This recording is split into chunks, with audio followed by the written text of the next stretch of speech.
parang walang nangyari. Yan po ang statement ng ating butihing Senadora Risa Hontiveros. Siguro po para sa inyong mga wala dito, pero para sa amin na nandito, napakaraming nangyari. Takot na takot po ako na kailangan ko na magpaalam sa mga anak ko. At yung staff ko, 2 pintuan ang pagitan ko sa putukan. Yung staff ko na si Claire, na 20 years na sa akin, nandun siya sa labas. She has a 12-year-old son. Kinuwento niya sa akin later na tumatakbo siya, hindi niya alam kung saan siya pupunta. Kaya para sabihin niyo na walang nangyari. Napakasakit para sa aming lahat na nandito. And as I said, 2 pintuan na nagpo-protect sa akin sa putukan.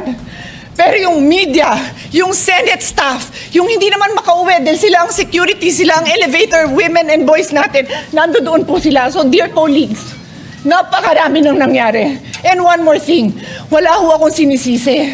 Pero nung pagkatapos ng lahat, pagtingin ko ng group natin, yung dating majority group, walang ni isa sa inyong nangamusta sa amin. Some of you I've known for 20 years, 10 years, and I didn't even hear any of you say, kamusta na kayo dyan? Senator Pia CAYETANO napaiyak sa pahayag ng kasamang senadora na si Risa Hontiveros.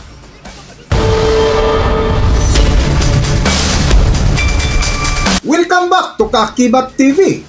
Sa patuloy nga ng sesyon sa Senado ngayong araw, May 20, 2026, bilang impeachment court para sa paglilitis laban kay Vice President Sara Duterte, ay nagparinig si Senator Risa Hontiveros sa mga miyembro ng mayorya na tila minamaliit ni Hontiveros ang nangyaring kaguluhan sa Senado. Ngunit hindi nga ito pinalampas ni Senator Pia CAYETANO na kung saan napayag ito na binultahan ang kapwa senadora na si Risa Hontiveros. Ngunit ang ikinadismaya ni Senadora Pia CAYETANO na wala man lang ni isang mga senador na kasama niya dati sa mayorya ang nangumusta sa kanila matapos ang putukan sa Senado Sabado ng gabi noong May 13, 2026. Para sa buong detalye ng kwento, narito ating panoorin ang video.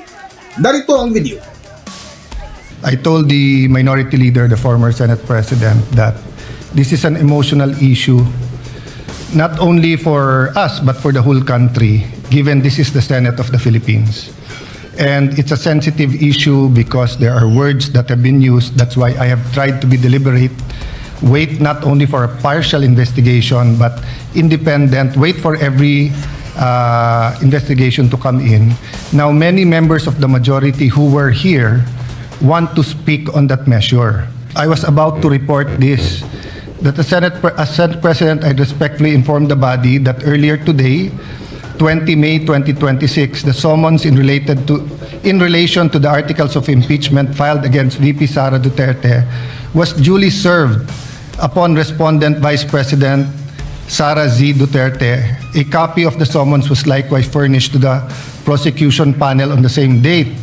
Under the applicable rules, respondent is given 10 calendar days from service of summons within which to file her answer, and counting 10 calendar days from 20 May 2026. The last day would ordinarily fall on Saturday, 30 May 26. However, since the last day falls on the Saturday, the period shall not run until the next working day. Accordingly, the deadline for respondent to file her answer is on Monday, 01 June 2026. Furthermore, upon the prosecution panel's receipt of the respondent's answer, the prosecution shall have 5 calendar days from receipt within which to reply if they opt to do so. The deadline for the reply shall be computed from the day the prosecution actually receives the answer. I say this because we have to discuss the impeachment calendar, and the staff is ready to brief us, and if we can give this priority because we have to discuss it vis-a-vis the legislative calendar, vis-a-vis the committee hearings and the session. So if we are going to all stand today like Senator Tulfo and Senator Risa, we won't finish by midnight tonight because at least 3 or 4 senators from 8 senators from the majority wants to speak on the matter. There might be, if not those who want to speak in the minority, those who want to ask questions or interpolate. So may I ask as your Senate President na magbigayan tayo today, and if you want to put a lot of time on that on Monday, we can fully discuss. I've received some request for CCTV footage. We gave it right away to PNP. We will give it to you if you request it. We're also requesting CCTV footages from anyone who took it, including from the media, so that we can discuss it very intelligently with, I think, 24 senators committing that this is an important issue and we will give it the much needed attention. But let's do it with prudence, deliberately. We're dealing with our democracy here. No? We're dealing with law enforcement agencies, AFP, PNP, NBI, with branches of government, the executive and the legislative. So I know we all want to speak on it today, but may we include in the caucus what committee to give this to. I think the Senate President will, before we go on suspension, wants to put on record his recommendation. But if I may ask him, that the actual decision, given that there are other people with other ideas, we discuss it. I don't think it's a matter that you and I should discuss, but all of us. So let me ask first, Senator Marcoleta, may I ask you if we can make a statement rather than interpolate today? Senator Risa, kung may mga gustong mag-interpolate, pwedeng sa Monday. Yeah. Senator Risa answered in the affirmative. Yes, Mr. President, considering that I was approached by your good self just moments ago and explained the matter that there is an apparent consensus that this subject matter, also subject of Senator Risa's speech on question of privilege, I yield to the better judgment of the President of the Senate, and I will hold my questions until Monday. Thank you, Mr. President. Thank you, Senator Marcoleta. Thank you, Senator Risa Hontiveros. Minority Leader, may I just give, you're my kuya, but she's my ate. Yeah. Senator Pia. Mr. President, I also will not interpolate or make my own privileged speech today as requested by the Senate President. I reserve my right to make the proper interventions at the time that the Senate President and our other colleagues agree upon. But I just want to make this quick statement. Parang walang nangyari. Yan po ang statement ng ating butihing Senadora Risa Hontiveros. Siguro po para sa inyong mga wala dito, pero para sa amin na nandito, napakaraming nangyari. Takot na takot po ako na kailangan ko na magpaalam sa mga anak ko. At yung staff ko, 2 pintuan ang pagitan ko sa putukan. Yung staff ko na si Claire, na 20 years na sa akin, nandun siya sa labas. Siya sa 12-year-old son. Kinuwento niya sa akin late na tumatakbo siya, hindi niya alam kung saan siya pupunta. Kaya para sabihin niyo na walang nangyari. Napakasakit para sa aming lahat na nandito. And as I said, 2 pintuan ang nagpo-protect sa akin sa putukan. Pero yung media, yung Senate staff, yung hindi naman makauwi dahil sila ang security, sila ang elevator women and boys natin, nandoon po sila. So dear colleagues, napakarami nang nangyari. And one more thing, wala ho akong sinisisi. Pero nung pagkatapos ng lahat, pagtingin ko ng group natin, yung dating majority group, walang ni isa sa inyong nangamusta sa amin. Some of you I've known for 20 years, 10 years, and I didn't even hear any of you say, kamusta na kayo dyan? Napakasakit pa sa akin. Sobrang sakit. So yun ang masasabi ko. Yes, I am very ready to share my story, to ask questions. Pero kung wala ho kayo dito, huwag niyong questionin yung mga nangyari sa mga nandito. Dahil nandito kami, kasama ng staff. Staff namin, Senate staff. You have your own story. I respect that. But please respect my own story. Thank you, Mr. President. Minority Leader. Mr. President. Security, the chamber itself is affected, the institution is threatened. There are multiple Senate committees that are going to be involved: public order, justice, rules, ethics, even finance, because of the procurement of the weapons. Allegedly, that Ang staff ko, 2 putukan. Stop her fear. Years na sa akin, nandun siya sa labas. She has a 12-year-old son. Hindi niya sa akin, hindi na tumatagulan, hindi niya alam kung saan pupunta. Kaya para sabihin niyo na ako na nangyari. Napakasakit para sa akin lahat na dito. And as I said, dalawang pintuan na ito sa akin at putukan. Pero yung media, yung Senate staff, yung hindi naman makauwi, sila security, sila elevator, women and boys natin, nandun po sila, so dear police, napakarami nung nangyari.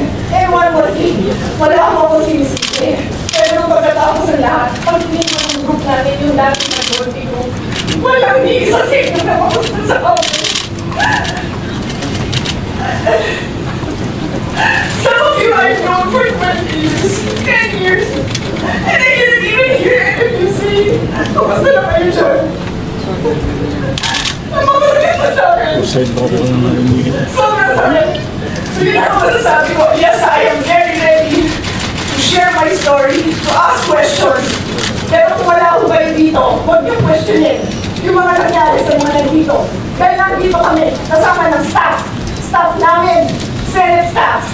You have your own story, I respect that. But please respect my own story. Thank you, Mr. President. Mr. President, yes, of course, we sympathize with the demonetization by Senator Pia CAYETANO, but my position is merely to give a suggestion for your consideration and for the consideration of our colleagues. I think this particular issue, once communicated, should be referred to the committee of the whole. The reason being, it is an extraordinary. Yes, of course, we sympathize with the manifestation made by Senator Pia CAYETANO. But my position is merely to give a suggestion for your consideration and for the consideration of our colleagues. I think this particular issue, once culminated, should be referred to the committee of the whole. The reason being, it is an extraordinary remedy necessary because of the issues of Senate institutional security. The chamber itself is affected. The institution is threatened. There are multiple Senate committees that are going to be involved: public order, justice, rules, ethics, even finance, because of the procurement of the weapons allegedly that were used. So the Senate has a direct institutional stake, every senator. So this is not just a majority or minority. So therefore, may I give a suggestion that you consider the possibility of all these manifestations be referred to the Committee of the Whole. And in the past, the Committee of the Whole, when we investigated formally, we investigated PhilHealth, it was the Senate President that chaired the Committee of the Whole, unless he appoints a This co-chair. representation always takes, you know this, Your Honor, always takes your suggestions seriously. So you're Thank you.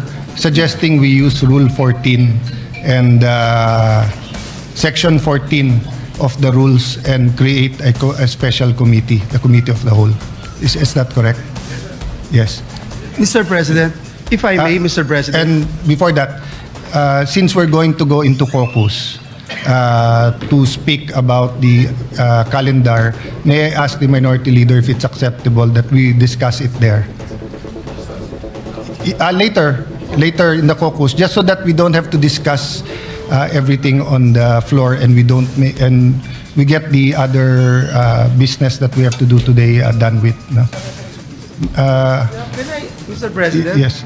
Mr. Majority President, Leader. I'm sorry, Mr. President, but just to put on record, there are a lot of senators who wanted to speak and reserve their On right this issue. on this particular Put it issue. on record We have- so that we yes, can we have manage. Senator Mark Villar, Senator Camille Villar, Senator Jinggoy Estrada, Senator Robin Hood Padilla, Senator Bongo, Senator Loren Legarda, Senator Win Gatchalian, and even this representation, Mr. President. So, if I may, Mr. President, and with the indulgence of our colleagues, I think we already made that decision that on Monday, come Monday, we can talk about this, Mr. President, and of course, entertain the idea being raised by our minority leader.